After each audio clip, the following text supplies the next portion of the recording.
السلام عليكم ورحمة الله وبركاته. بسم الله والحمد لله والصلاة والسلام على رسول الله وعلى آله وصحبه ومن والاه، أما بعد. Muslimin muslimat, hadirin hadirat, mukminin mukminat yang dirahmati oleh Allah Azza wa Jalla. Pertama, kita bersyukur kepada Allah dengan setinggi-tinggi syukur, dengan sesungguh-sungguh syukur, kerana Allah Subhanahu wa ta'ala merezekikan kita untuk selesai qiyam al-lail ataupun qiyamul lail, mendirikan salat malam, dan kita telah menyelesaikan dengan witir. Tetapi seperti yang selalu kita sebut dan kita ulang, walaupun kita telah menunaikan salat witir, tetapi itu bukanlah penamat dan penutup kepada qiyam al-lail kita. Kita boleh bangkit salat selepas daripada kita tidur untuk kita tahajud, bermunajat kepada Allah Subhanahu wa ta'ala. Di kalangan para salaf, apabila masuknya Ramadan, mereka kurang tidur, tetapi mereka memperbanyakkan ibadah. Sebab itu ada di kalangan ulama yang menyebut bahawa di dalam bulan ini kita berjihad dengan dua jihad yang besar. Yang pertama, jihad ketika di waktu siang, iaitu jihad as-siyam, jihad dengan kita berpuasa, mujahadah, kita melarang untuk menahan diri kita daripada melakukan perkara yang halal. Tuan-tuan, selalu kita kontrol diri kita, kawal diri kita daripada buat benda yang haram. Betul tak? Allah Azza wa Jal, dia larang kita buat benda yang haram. Tapi di dalam bulan Ramadan, kita bukan setakat menghalang diri kita daripada buat benda yang haram, tetapi kita juga menghalang diri kita daripada buat benda yang halal. Makan umpamanya halal, minum halal, berhubungan suami isteri halal. Tapi pasal apa kita tak buat? Asal pada perkara-perkara itu halal. Kita boleh makan, qulu washrabu. Quran kata wala taqrabuz zina. Allah Ta'ala mengharamkan zina dan Allah Ta'ala menghalalkan nikah. Tetapi walaupun pada asalnya halal, tapi bila masuk Ramadan, kita kena tinggal benda tersebut, atau kita kontrol diri kita daripada melakukan perkara yang halal semata-mata kerana tunduk kepada perintah Allah Azza wa Jalla. Kalau kita tak buat benda yang haram tu, memang asal dia tak boleh. Allah Subhanahu wa ta'ala larang kita daripada buat benda tu. Tapi bila masuk Ramadan, dia ada satu lagi tambahan. Bukan sahaja kita menghalang diri kita daripada melakukan perbuatan yang diharamkan, tetapi melarang diri kita daripada melakukan perbuatan yang pada asalnya dihalalkan kerana tunduk kepada Allah. Itu makna Muslim. Muslim tu apa? Al-istislamu lillah bit-tauhid wal-inqiyad bit-ta'ah wal-khulus. Yang dikatakan Islam itu, Muslim itu, al-istislamu lillah. Dia menyerahkan dirinya kepada Allah. Pasal itu kita kata Muslim tu orang yang serah diri, orang yang menyerahkan diri dia bil inqiyad wat ta'ah, dengan dia tunduk dan taat kepada apa sahaja yang disuruh oleh Allah. Allah suruh makan, makan. Allah suruh berhenti makan, jangan makan, dia tak makan. Allah halalkan pada waktu malam perkara yang tak dihalalkan pada waktu siang, dia tak buat waktu siang, dia buat pada waktu malam. Demikian Allah Azza wa Jal nak uji kita sejauh mana kita tunduk dan patuh kepada Allah Subhanahu wa ta'ala. Puasa ni bukan soal tak makan, puasa ni bukan soal tak minum. Tadi Saya ingat sebahagian besar kita buka puasa pun dia tak makan sangat. Makan buah kurma sikit, dia minum ayam. Makan kuih sikit, sekali lagi mungkin dia balik, dia makan sikit. Kan? Sebahagian orang tak makan banyak pun. Dia bukan soal makan, dia bukan soal minum. Kalaulah puasa itu semata-mata maksudnya untuk makan, kita akan tibai cukup-cukup tadi. Tapi tadi pun kita tak makan sangat kan. Makan pasal nak berbatal puasa lah. Kalau tidak, tak makan kan. Makan juga sikit, minum sikit. Pasal apa? Pasal Allah kata bila terbenam matahari, makan. Makan sampai bila? Uhilla lakum lailatas siyam. Quran kata dihalalkan malam itu untuk kamu bersama isteri kamu makan dan minum. Kulu washrabu kan? Hatta yatabayyana lakumul khaytil abyad minal khaytil aswad minal fajr thumma atimmus siyama ila al-lail. Quran kata makan. Kita pun makan. Kalau ikut mungkin kita tak mau makan. Setengah orang ada makan pukul 3 pagi. Kita tak makan pukul 3 pagi. Tapi pasal apa kita bangkit makan pukul 3 pagi, pukul 4 pagi? Kerana menunaikan titah perintah Allah. Sebab itu orang yang berpuasa, dia membuktikan ketundukan dia, kepatuhan dia, ketaatan dia, penyerahan diri dia kepada Allah di atas menjunjung apa sahaja yang Tuhan suruh dan Tuhan larang. Itu maksud kepada puasa. Pasti Tuhan kata as-siyamu li. Puasa itu adalah hubungan manusia, urusan manusia, hamba aku dengan aku. Pasti kita bukan buat kerana orang. Kita bukan makan kerana takut pada orang. Kita bukan tak makan kerana kita bimbang ditangkap dan sebagainya. Tapi kerana titah perintah Allah Subhanahu wa ta'ala. Tadi imam, sebelum saya nak pergi tazkirah saya nak sebut sikit. Imam ada satu ayat dia baca. Kan? Kita dalam bulan Ramadan ni seboleh-bolehnya kita nak dengar. Kalau kita tak boleh baca pun, kita nak dengar sebanyak mungkin ayat-ayat Al-Quran lalu di dalam telinga ataupun dalam pembacaan kita. Pasal bulan ni bulan Quran. Pasal tu kita kalau imam baca panjang sikit bulan Ramadan ni memang itu sunnahnya. Kan? Pasal tu ayat-ayat yang dibaca tu kalau boleh kan, imam ambil masa sikit bagi huraian, bagi makna supaya dia ada manfaat pada kita. Ayat yang imam baca tadi sempat saya semak, saya tengok ada satu ayat yang mungkin boleh memberi panduan dan pedoman kita bersama. Apatah lagi semalam berlaku satu musibah yang kita tak jangka dan kita tak sangka, dalam keadaan yang panas, dalam keadaan yang tenang, dalam keadaan yang tidak ada tanda-tanda, Allah Azza wa Jalla menghantar suatu musibah kepada kita. Jika kita daripada kalangan orang-orang yang saleh, ia sebagai mengangkat kedudukan kita. Jika kita daripada kalangan orang-orang yang berdosa, ia sebagai kafarah di atas apa yang kita lakukan. Demikian manusia itu ajaban li amril mu'min. Ajaban li amril mu'min in asabathu darra. Sungguh ajaib urusan orang-orang yang beriman. Dia tak menyalahkan orang, dia tak protes, dia tak marah, dia tidak bertembung dengan apa yang Tuhan tentukan. Kata Nabi, ajaban li amril mu'min in asabathu darra.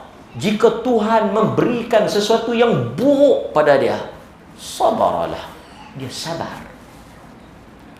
Apatah lagi bulan ni bulan puasa, bulan sabar. Sebab itu para ulama kata di dalam puasa itu ada 3 sabar yang tak ada pada mana-mana ibadat.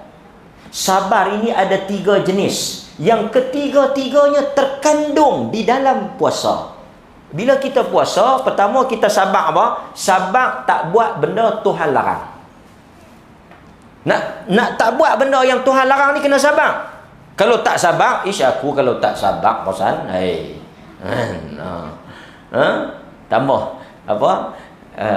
Orang yang ada anak kecil kan. Macam saya ada anak kecil duk suap makan anak kecil itu kan. Kalau tak sabar ni, kita sabar. Tadi nak salat pun kita sabar. Kan? Nak habis 8 rakaat, nak habis witir pun jenuh berapa kali tahan menguap. Lenguh rahang-rahang ni.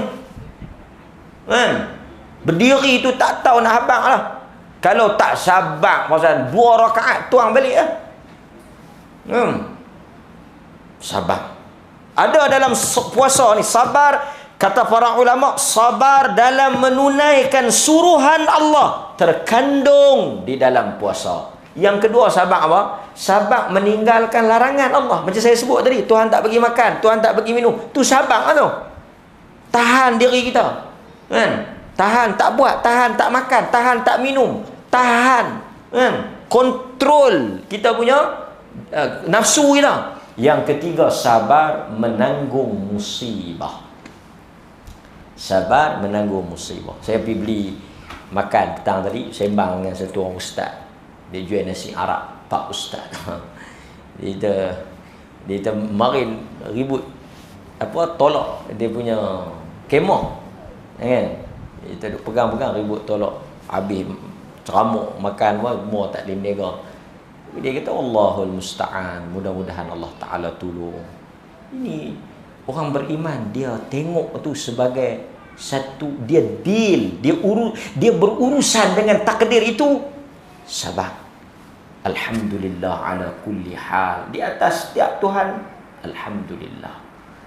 Kemudian Nabi kata, in asabathu sarra, jika Tuhan memberikan benda yang seronok, benda yang dia senang, dia syok di atas benda tu, syakaralah, dia syukur. Orang beriman hidup di antara dua kata. Orang beriman ni dia hidup di antara dua sifat. Satu sabar, satu lagi syukur. Bila dia nak sabar, bila darra, bila benda yang buruk. Bila dia nak syukur, sarra, bila benda yang menyeronokkan, benda yang menyenangkan, dia syukur. Dia tak pernah bersangka buruk dan dia tak pernah kufur kepada apa yang Tuhan takdirkan. Itu orang beriman. Alhamdulillah ala kulli hal, alhamdulillahilladzi bi ni'matihi tatimmus salih. Cuma kadang-kadang tuan-tuan, bila Tuhan bagi musibah kepada kita, kita sebagai orang beriman, kita tak menyalahkan mana-mana pihak, tetapi kita istighfar. Kerana dalam ayat yang Imam baca tadi ni ada potongan yang Allah Subhanahu wa taala sebut di antara sebab dia tidak menurunkan azab kepada umat ini khas. Allah Taala menahan, melambatkan dan tidak menurunkan azab di atas dua sebab. Wa ma kana Allah liyu'adzibahum wa anta fihim. Allah kata, dan tidaklah kami mengazab mereka itu, wa anta fihim, wa anta fihim, kerana engkau berada di antara mereka. Siapa anta dalam ayat ni? Nabi sallallahu alaihi wasallam. Allah kata, wa ma kana Allah liyu'adzibahum, dan Allah tidak akan menurunkan azab, tidak akan menyiksa dan tidak akan menghukum mereka, wa anta fihim, dalam keadaan engkau hidup di kalangan mereka, engkau berada di kalangan mereka. Allah tak turun azab. Persoalannya tuan-tuan, Nabi dah tak ada. Ada Nabi di kalangan kita? Nabi dah wafat. Sebab yang paling besar yang menahan dan menghalang azab turun kepada kita ialah dengan adanya Nabi SAW. Nabi dah tak ada. Sebab yang besar tu dah tak ada. Ada satu lagi sebab yang Allah Ta'ala kata, kalau kamu buat, aku tak turun azab. Kalau kamu buat, azab akan terhalang daripada menimpa kamu. Quran kata, wa ma kana Allah mu'adzibahum wahum yastaghfirun, dan Allah tidak akan mengazab kamu, mengazab mereka. Allah kata mu'adzibahum, Allah Ta'ala tak azab mereka, wahum yastaghfirun, dalam keadaan mereka istighfar kepada Allah. Dua sebab kata para ulama. Satu, Nabi itu hidup wujud di kalangan kita. Yang kedua, istighfar di kalangan kita. Istighfar. Bila berlaku yang musibah kemarin, pertama baca doa angin, yang kedua baca doa musibah, yang ketiga istighfar. Istighfar. Tengok, astaghfirullah, astaghfirullah, astaghfirullah. Allahumma anta rabbi la ilaha illa anta khalaqtani wa ana abduka ala ahdika wa wa'dika mastata'tu. A'udzu bika min syarri ma sana'tu. Abu'u laka bi ni'matika 'alayya wa abu'u bi dhanbi faghfir li fa innahu la yaghfiru dzunuba illa. Mengaku kita salah. Abu'u laka bi ni'matika alayya. Aku mengaku di atas segala nikmat yang kau bagi.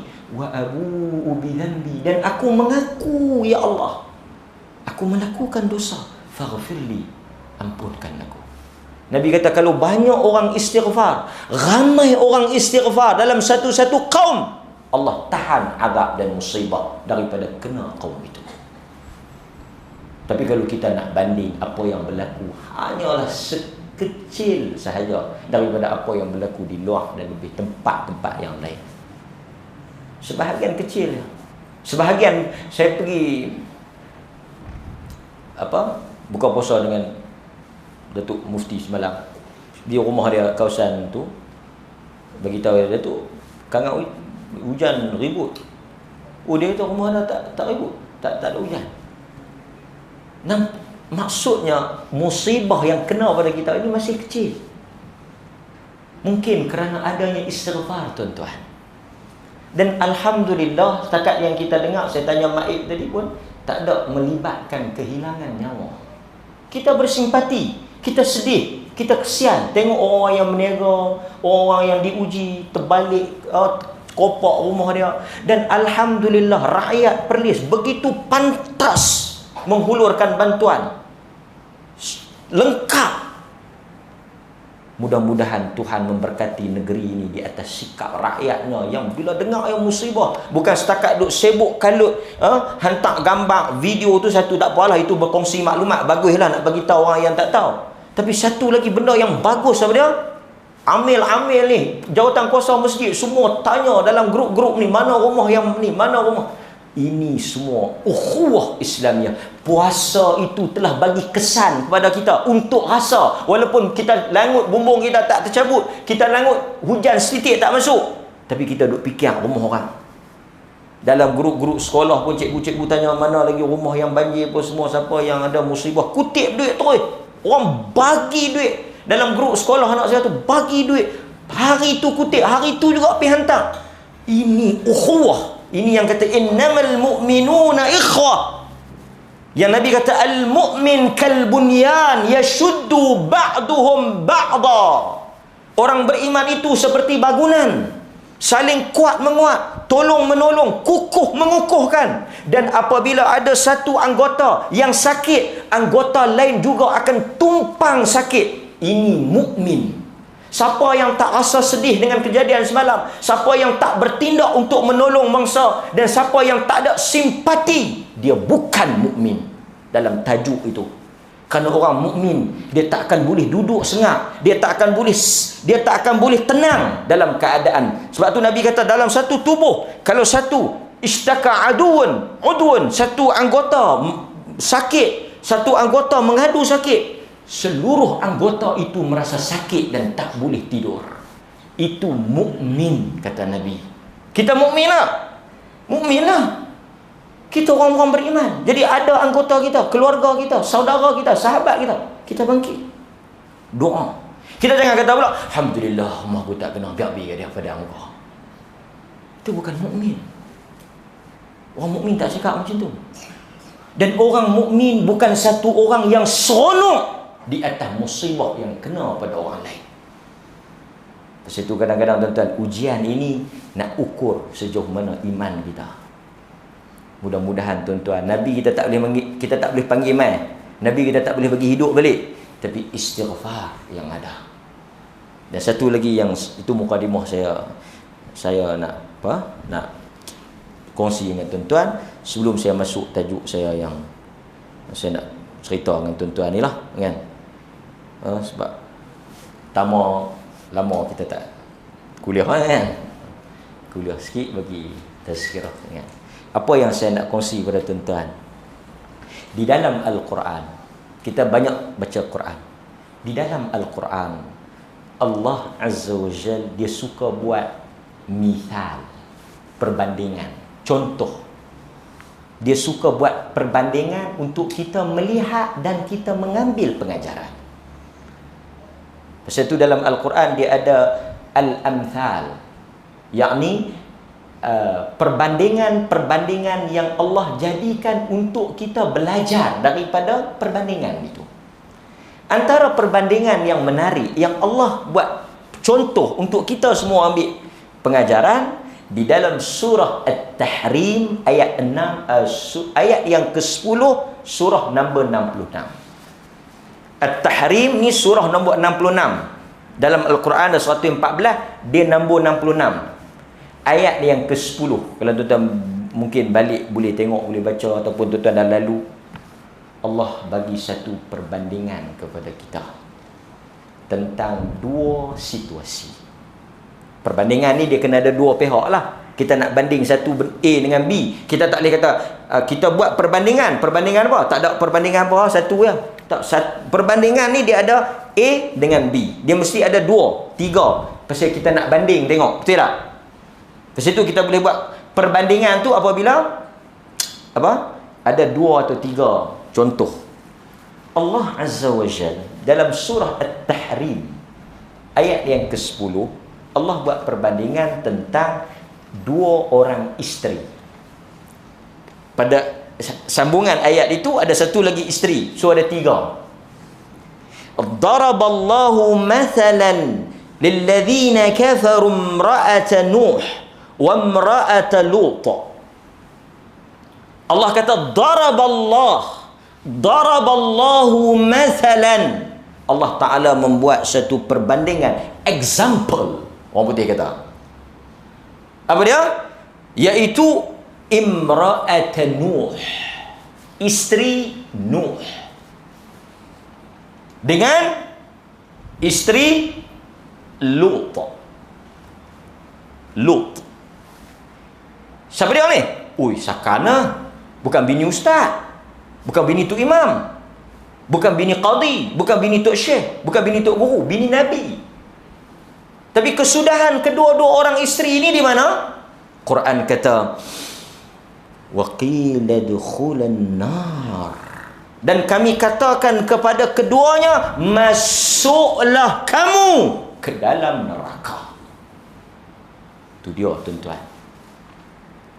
Imra'at Nuh wa imra'at Lut, isteri kepada Nuh, Nabi Nuh, dan isteri kepada Nabi Lut daripada ahli neraka. Bawah tu Allah sebut isteri siapa? Bini siapa? Firaun. Masuk bini Firaun syurga. Bini Nuh, bini Nabi masuk neraka. Bini Firaun masuk syurga. Daraballahu mathalan. Allah suruh kita tengok, dan Allah suruh kita tengok dan belajar daripada perbandingan ini. Kalau ikut sifir mudahnya, isteri Nabi masuk syurga. Tuan-tuan punya lelaki macam mana? Kacau. Dia kata saya mungkin syurga ustaz, pasal suami saya ni bawah sikit daripada Firaun. Mungkin. Dia tak mau kata pasal bulan puasa. Apa? Quran kata apa? Kanata tahta abdaini min ibadina salihain fakhanatahuma. Masya Allah. Allah kata apa? Mereka itu berada di bawah asuhan, jagaan, di bawah kedua hamba kami yang saleh. Kanata tahta abdaini. Dua orang ni, siapa yang guide dia? Siapa yang tidur sekatil, berkongsi hidup, melahirkan anak kepada seorang Nabi. Tetapi kesudahan mereka itu mengejutkan. Kesudahan mereka itu memberikan suatu pengajaran yang besar kepada orang beriman, bahawa apa? Tidak ada jaminan untuk seseorang selamat melainkan amalan masing-masing. Bukan kerana suami, bukan kerana bapa dia siapa, bukan kerana keturunan dia siapa, bukan kerana hubungan kerabat dia dengan siapa, tapi Allah kata apa? Kesudahannya itu di atas amalan dia. Sebab itu tuan-tuan, dalam bulan puasa ini peluang kita. Setengah orang dia kata, anak saya alhamdulillah jadi tahfiz. Baguslah. Itu hang baca Quran tak? Taklah, anak saya dah baca. Hafal lagi 30. Duk kira pecut anak dia baca, duk kira pecut anak dia hafal. Anak ni saya hantar hafal, anak ni saya hantar hafal, anak ni saya hantar hafal. Yang hang hafal tak? Qul huwallah pun tak hafal. Duk harap hadis 7 mahkota, 7 keturunan. Ahli apa? Tahfiz Quran, anak hafal Quran 7 keturunan selamat. Duk kira hak tu. Sebahagian orang duk megah dengan tok wan dia tu, tok imam. Dia tahu tok wan pun tok imam. Yang hang tu lohok ngasak pun tukar. Tak ada. Sedangkan Allah kata pula, mereka berdua itu di bawah asuhan, jagaan tahta abdaini min ibadina salihin, daripada kalangan hamba-hamba kami. Apa yang mereka buat tuan-tuan? Jahat dua-dua orang ni. Dua bini ni. Kita baca Nabi Nuh. Lepas riwayat ini, riwayat yang datang daripada Ahlul Kitab. Dia punya explanation ni mari daripada people of the book, ahli kitab, riwayat Israeliat lah. Disebut kata, apabila Allah Azza wa Jal memerintahkan Nuh alaihi salam buat kapal bahtera, besar lah bahtera kan, banjir yang besar.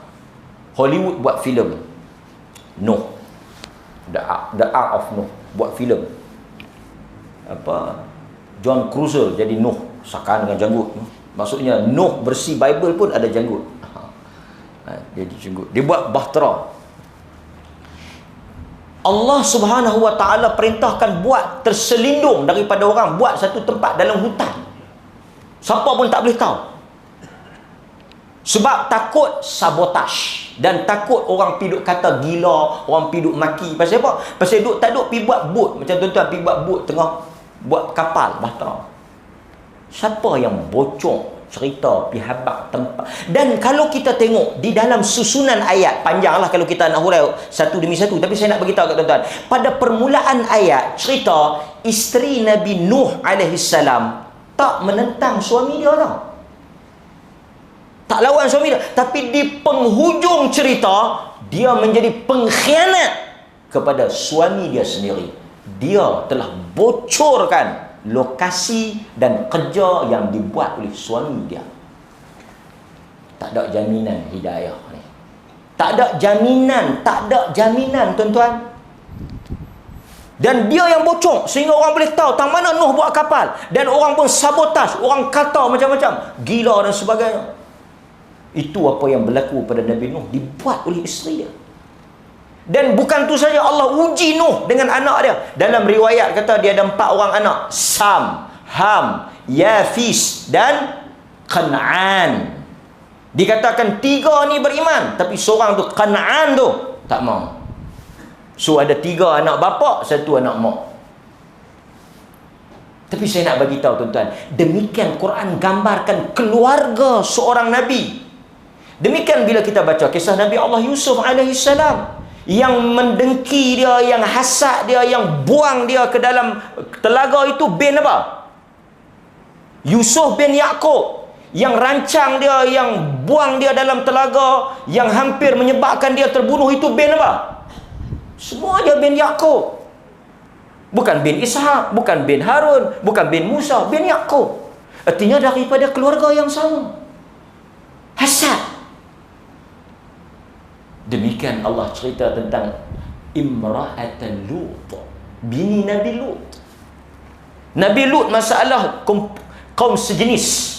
Dia punya Sadum kawasan dia tu di Laut Mati dekat Jordan tu. Dia punya kaum dia ni jenis suka lelaki sama lelaki.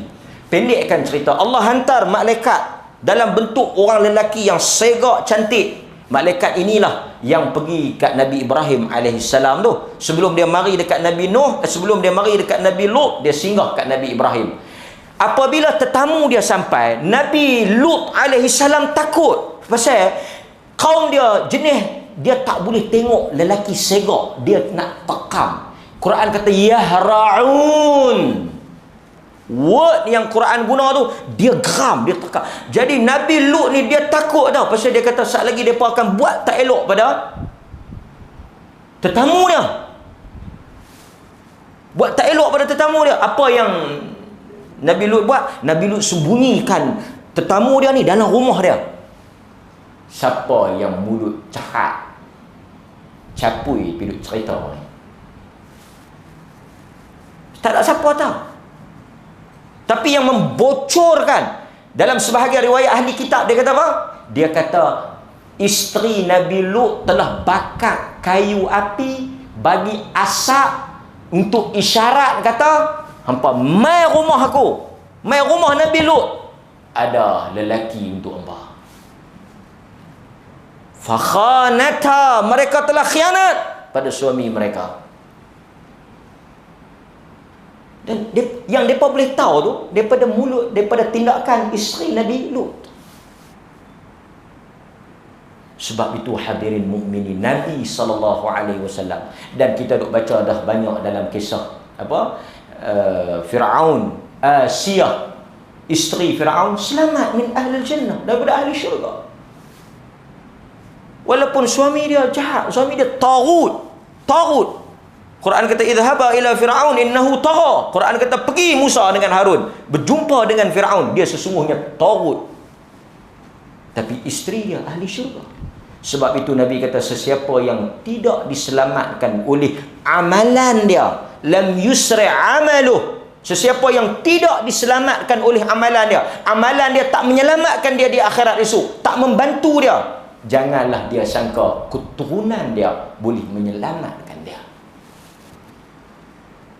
Pengajaran ni tuan-tuan, bukan sahaja saya nak bagi tahu, bukan sahaja kita seronok bangkit salat, puasa, tilawah Al-Quran, tapi kita kena pegang tangan anak kita, isteri kita, keluarga kita, sama-sama buat.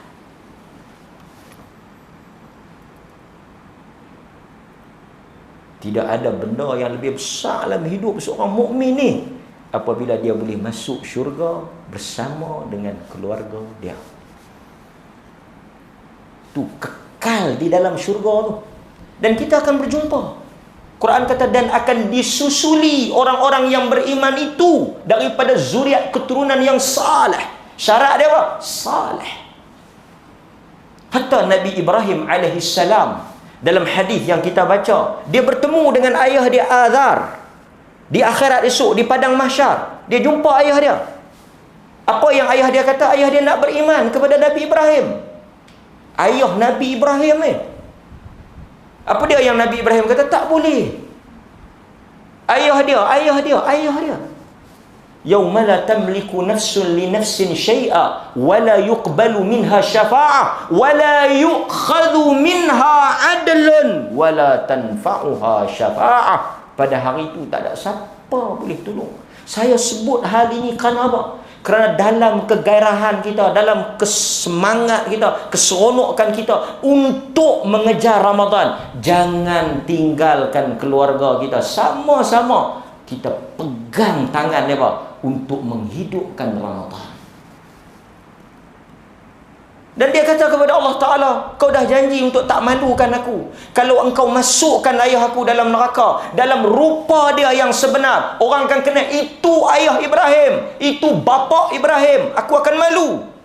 Allah tukar ayah dia menjadi haiwan dan masukkan ke dalam neraka. Tidak dapat untuk dia selamatkan ayah dia. Fatimah minta.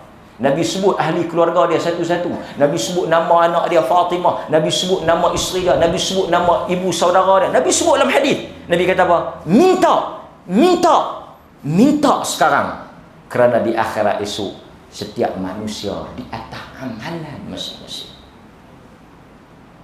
Saya syukur tuan-tuan, sebahagian orang boleh bawa anak isteri, boleh bawa kaum keluarga balik saat ni. Kalau isteri dia tak boleh main, balik saat lagi. Kalau dia kuat, dia mampu lagi, dia salat pula dengan isteri dia, ataupun dia bagi peluang isteri dia salat, dia pula jaga anak ke buat apa ke, baru turun rahmat.